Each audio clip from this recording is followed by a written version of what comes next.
welcome back to my YouTube channel. Baiklah, pada kesempatan kali ini saya akan mengajak teman-teman semua untuk membahas sedikit tentang manajemen ventilasi mekanik. Nah, baiklah, langsung saja.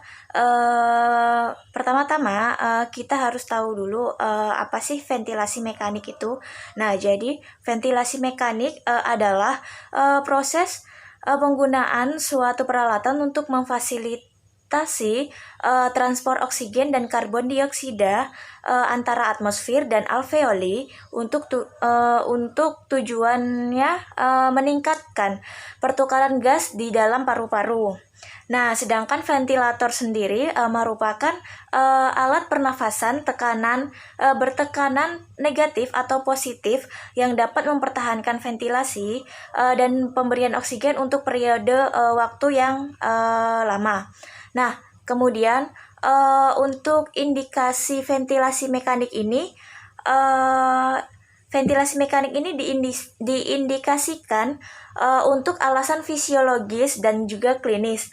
Nah, ventilasi mekanik diindikasikan ketika modalitas manajemen non-invasif gagal untuk memberikan bantuan oksigenasi dan atau ventilasi yang adekuat. Nah, keputusan untuk memulai ventilasi mekanik berdasarkan pada kemampuan pasien memenuhi kebutuhan oksigen dan juga ventilasinya. Nah, ketidakmampuan pasien untuk secara klinis mempertahankan CO2 ini dan status asam basa pada tingkat yang dapat diterima yang menunjukkan terjadinya kegagalan pernafasan, dan hal tersebut merupakan indikasi yang umum untuk intervensi ventilasi mekanik. Nah, kemudian adapun tujuan dari ventilasi mekanik ini adalah untuk mempertahankan ventilasi alveolar yang tepat untuk kebutuhan metabolik. Untuk kebutuhan metaboliknya si pasien ya. Nah, dan kemudian untuk memperbaiki hipoksemia dan memaksimalkan transport oksigen. Nah, bila fungsi paru untuk melaksanakan pembebasan karbon dioksida atau pengambilan oksigen dari atmosfer itu tidak cukup, maka dapat dipertimbangkan pemakaian ventilator. Nah, kemudian untuk tujuan fisiologisnya ini meliputi membantu pertukaran gas di kardiopulmonal. Nah, kemudian untuk meningkatkan volume paru-paru dan juga mengurangi kerja pernafasan. Nah, tujuan klinisnya itu meliputi mengatasi hipoksemia dan asidosis respiratori akut, kemudian untuk mengurangi distres pernafasan, mencegah atau mengatasi atelektasis dan kelelahan otot pernafasan, kemudian memberikan sedasi dan blokade neuromuskular. Nah, kemudian untuk menurunkan konsumsi oksigen dan juga mengurangi tekanan intrakarnial, dan yang terakhir menstabilkan dinding dada. Nah, kemudian ada pun jenis-jenis ventilasi mekanik. Yang pertama itu ada ventilator tekanan negatif. Nah, ventilator tekanan negatif ini pada awalnya diketahui sebagai paru-paru besi. Tubuh pasien diambil alih oleh silinder besi dan tekanan negatifnya didapatkan untuk memperbesar rongga toraksnya. Oke, kemudian yang kedua itu ada ventilasi tekanan positif. Nah, di dalam ventilasi tekanan positif ini dibagi lagi ya. Yang pertama ada pressure cycle.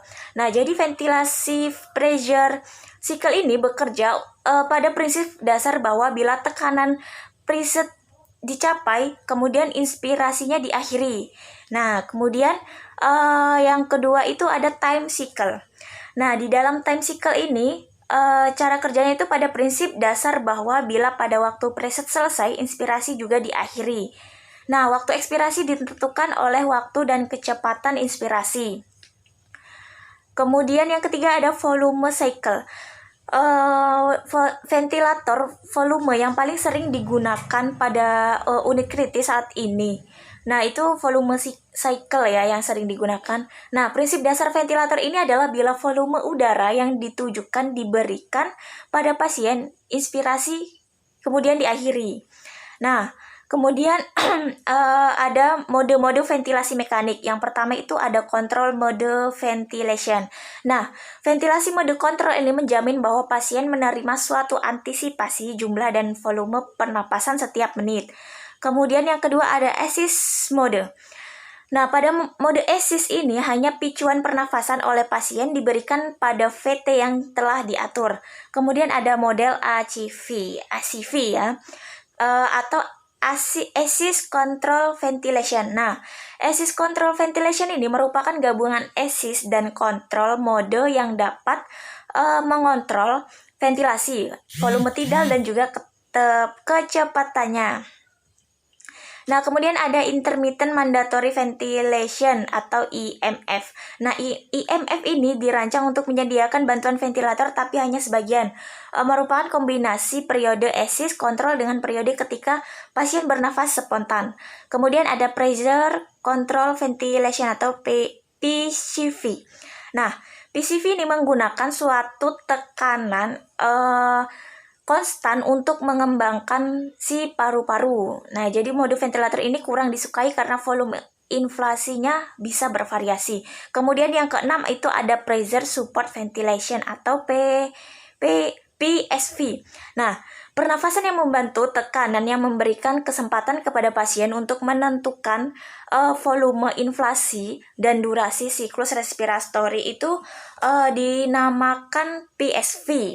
Nah, jadi PSV ini bisa digunakan untuk menambah volume inflasi selama pernafasan spontan. Itu ya. Nah, yang ketujuh kemudian ada Positive and Expiratory Pressure atau PEEP. PIP lah dibacanya.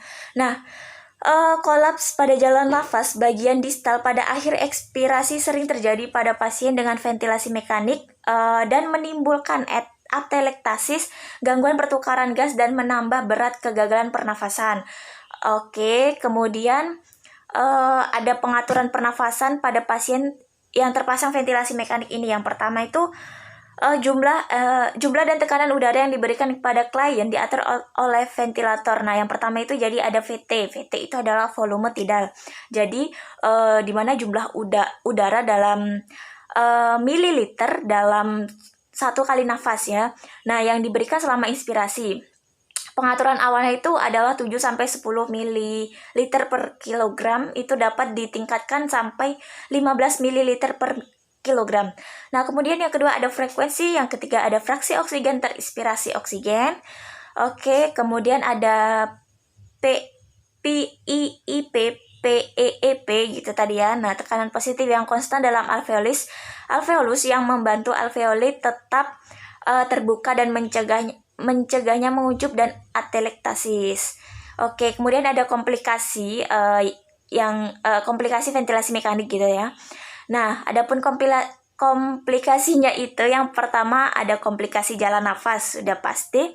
Yang kemudian ada masalah selang endotrakeal. Kemudian yang ketiga itu ada masalah mekanis.